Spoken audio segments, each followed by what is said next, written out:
Hey everyone, welcome back to the Movie Couple channel. I'm Wendy and here is my non-spoiler review for Spider-Man No Way Home.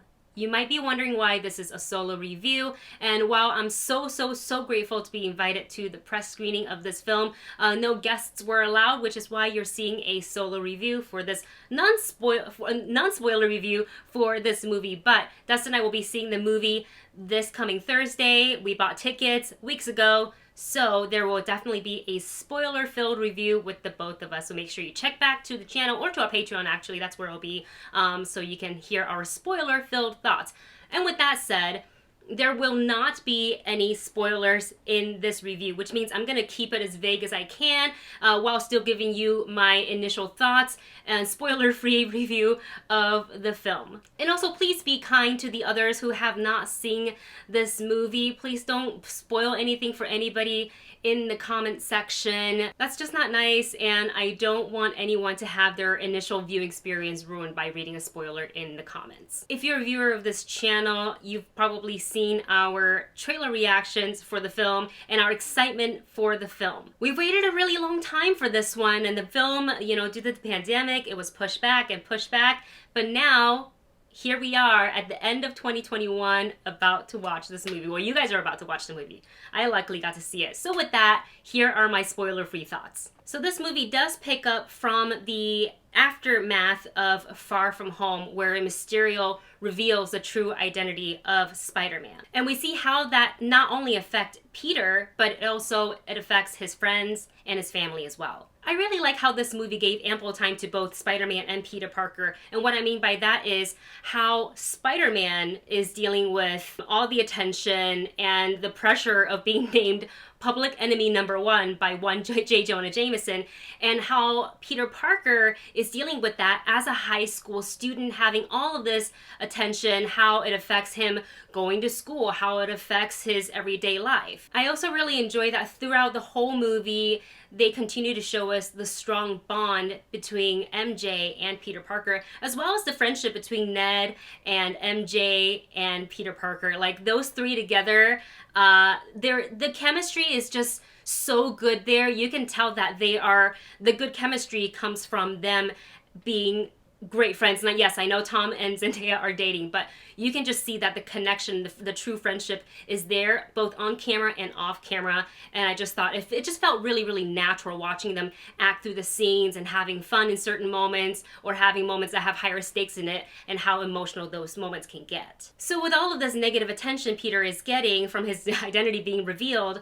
he seeks out Doctor Strange for help. So Doctor Strange proposes a spell that'll have everybody forget that Peter is Spider-Man. And as we saw from the trailer, Doctor Strange goes to perform the spell. Peter kind of interrupts, and the spell doesn't exactly work as the way is intended. And after that, chaos kind of ensued, aka the result being that other villains from the other Spider-Verses are now being brought into Peter's world. So this movie is 2.5 hours long. It is the longest Spider-Man film in the Tom Holland Spider-Man movies, but I thought even though it was 2.5 hours, it is really well paced. Never once I really felt certain scenes were dragging on, or oh, they're taking too long on this exposition. Sure, the first act I did feel that they were using that to kind of set up the rest of the movie, which I felt it was necessary. But I would say once we get past the spell portion of things, act 2 and 3 really just takes off all the way till the end. And this movie isn't just action-packed, it is also filled with so many heartwarming as well as emotional moments.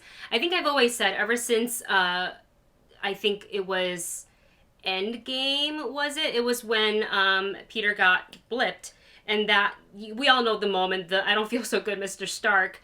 Tom Holland always has a way with his acting of bringing tears to my eyes. And I will say, I found myself getting very emotional in this film, not just once, but several times throughout the film. And it wasn't just, Tom Holland doing that. It was several other characters as well, because I think by now in this trilogy, we've really gotten attached to a lot of the characters, whether it's Peter's friends and family or some of the other characters as well. And when we're attached to great characters, and when they deliver these heartfelt moments, emotional moments, conversations. You can't help but have the tears well up in your eyes. So just have your Kleenex at the ready because you are probably going to need them. This next part, I don't consider spoiler because I feel like we've already seen this in the trailer, but we do see the return of Doc Ock, Green Goblin, and Electro. And without getting too far, because I feel like I'm already kind of stepping into spoiler territory if I talk further, but they really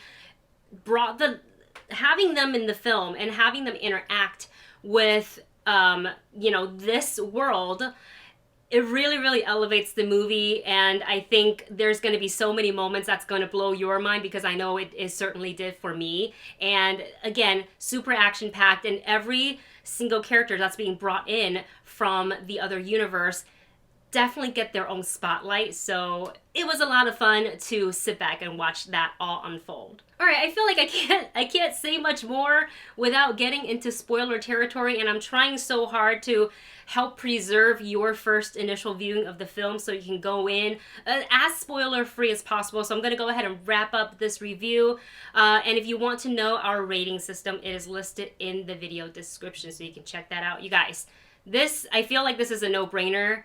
I went into this movie having a lot of high expectations, being very excited. My rating for this film is catch it opening night. So if you feel comfortable going to an in-person screening, not a screening, but going to the theater, I would say do so opening weekend. If you're not comfortable with that, which is totally okay, go on your social media and mute the keyword Spider-Man No Way Home and just avoid us as much as you can until you do feel ready to go into a theater or when it releases on VOD. I'm not sure when that will be, but that would be my suggestion. I'm so excited for you guys to check out the film. Once you've seen it, come on back to this channel or actually go to our Patreon because we will have a spoiler review up for this movie with Dustin in tow. Thank you so much for watching. Don't forget to like, share, and subscribe. Don't spoil this movie for others who haven't seen it yet, and we will see you in the next video.